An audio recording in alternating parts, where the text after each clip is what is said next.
So when you look at that Exodus 19 verse 15, you see, you can also see that did God actually say they shouldn't do that? I can tell. But you see, he's a prophet.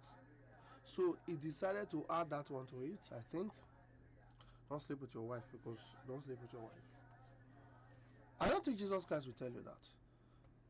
Because for so long that you married your wife, I think it is right, even if you are fasting and your wife says, honey, let's have make love, you gotta, because it's not included in your fast. Only what can happen when you make love when you are fasting is that you get very hungry, because there's a lot of the semen contains a lot of things that will make you very hungry and weak.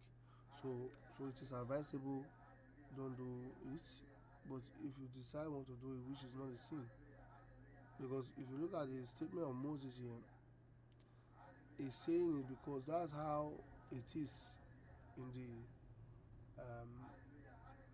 with Egypt, with all those kind of, when they are going to worship their idols, they don't make love with women, they don't sleep with those who have women who have their menstruation, and all these things. Maybe you see, when you look at what God is saying, you might not find that God was saying all this thing, because if he was bad, why would God create all these things? Of course I know that we ate the fruit and things went wrong, including all this kind of thing, but you see, it shows that God created these things, and the Bible says, and it was good. So, and when you see that Moses was saying, and he said unto the people, be ready against the third day, come not at your wife. And when you hear that, the first thing that people will be saying, oh wow, this guy is a prophet. But you didn't think, why is he saying that? The question we don't ask is, why? Sometimes we just do things and we don't even need to know why, and it all go like that and nothing happen. So my dear, don't always apply. I will advise, apply what Jesus is saying, because these are really things that sometimes you have to look into. That's why when you read Exodus and you begin to understand why Jesus have to come, because people were in bondage. Because I can decide I want to fast the whole year, so the whole year I'm not going to meet my woman. Can you imagine? Because even if she needs it, you cannot meet her because you are fasting. And when you ask Jesus Christ about fasting, he tell you that he will tell you another thing, because he actually didn't have that kind of time to do all those fasting. It was just a man of prayer. So and it was only one time we heard that he was fasting, when he fasted for 40 days and 40 nights before he started his ministry.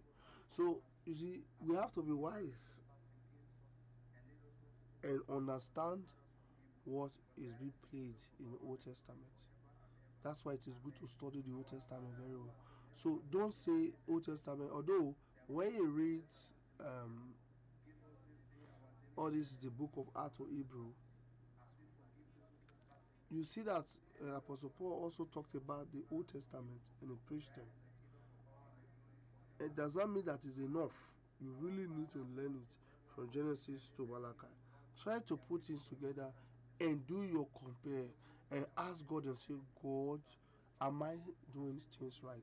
Because all these things are there to to to to make you to learn and to know the things of God. So when you know the things of God, you become a wise person. Don't forget, a wise person are those who knows, and know is coming from what we call knowledge. To know something is coming from books or hearing and seeing. Amen.